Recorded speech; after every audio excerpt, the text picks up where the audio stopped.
Hello friends, welcome to another practice question of heights and distances. This is the 14th question in the series. I will strongly urge you to go back and watch the previous 13 videos as well.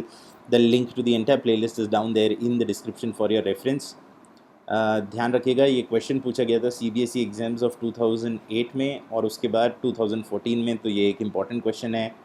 इस channel पर हम आपके लिए पुराने सालों में पूछे गए सारे क्वेश्चंस और NCERT टेक्स्ट बुक के सारे क्वेश्चंस को सॉल्व करते हैं। तो प्लीज़ चैनल को सब्सक्राइब कीजिए और वीडियो सॉल्यूशंस को अपने फ्रेंड्स के साथ ज़रूर शेयर कीजिए। तो अब देखिए, इस क्वेश्चन को पहले समझ लेते हैं। क्वेश्चन कह रहा है कि the angle of elevation of a jet plane from a point A on the ground. Okay, तो ये हमारा पॉइंट ए है ऑन द ग्राउंड और angle of elevation of the jet plane from point A on the ground is 60 degree. After a flight of 30 seconds, the angle of elevation changes to 30 degree. If the jet plane is flying at a constant height of 3600 root 3 meter, find the speed of the jet plane.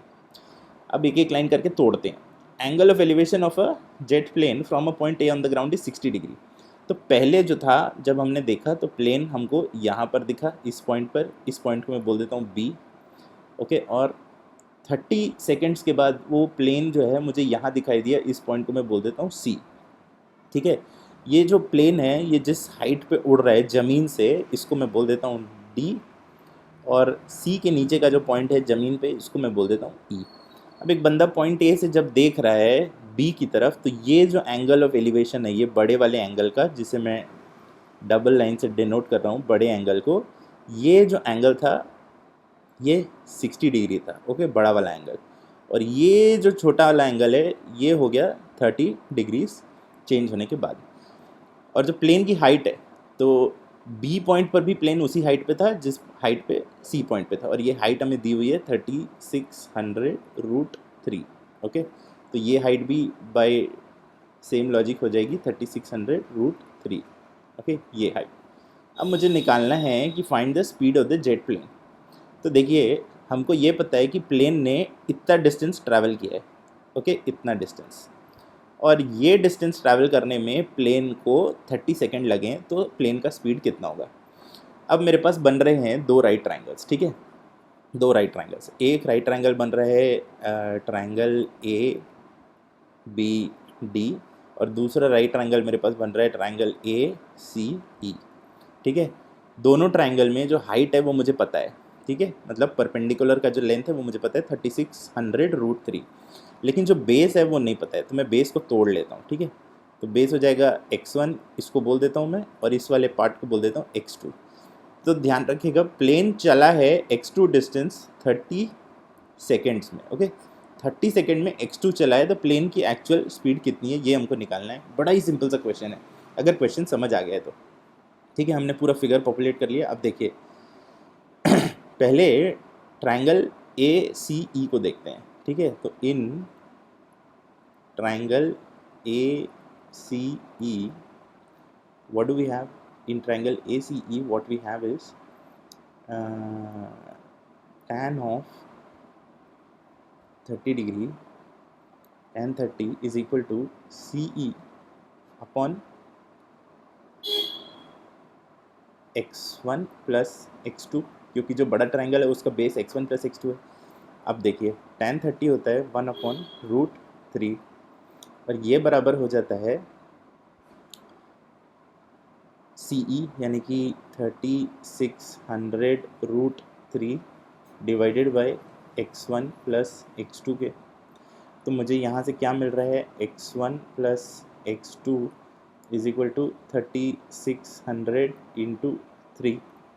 ठीक है, मैं इसे आगे solve नहीं कर रहा हूँ क्योंकि कुछ कुछ कैंसिल हो गया, इसलिए मैं इसे रिटेन कर रहा हूँ। ठीक है, अब छोटे ट्राइंगल पे लगा लेते हैं। In triangle A B D, what we have is tan 60 is equal to BD upon AD.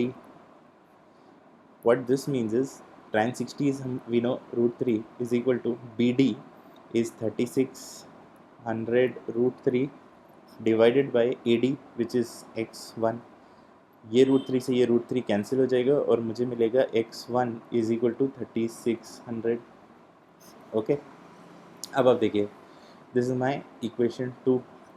Now put equation 2 in equation 1।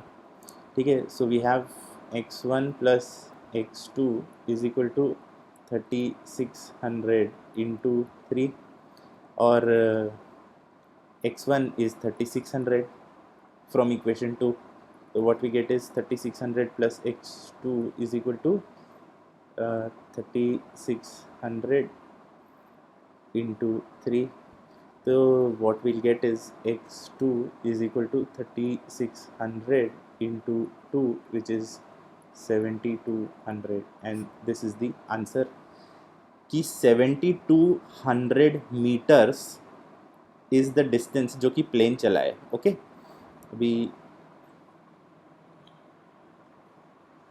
have to find the speed of the plane. Okay, तो 30 seconds plane को लगे 30 seconds लगे 7200 metre चलने में. Okay, तो 1 second में plane कितना चलेगा? ओके, तो स्पीड क्या हो जाएगी? स्पीड हो जाएगी x2 अपॉन 30. x2 है 7200 divided by 30, and the answer is, ये ज़ीरो कट गया, आंसर इज 3240. x2 स्पीड है 240 मीटर पर second. Okay, the speed of the plane is 240 meter per second. I hope you found the solution useful. Please do like, share, comment and subscribe. In case you want me to solve any other questions for you, do put down your queries at the WhatsApp number mentioned in the description. Till then, keep working hard, keep practicing hard. Cheers and God bless.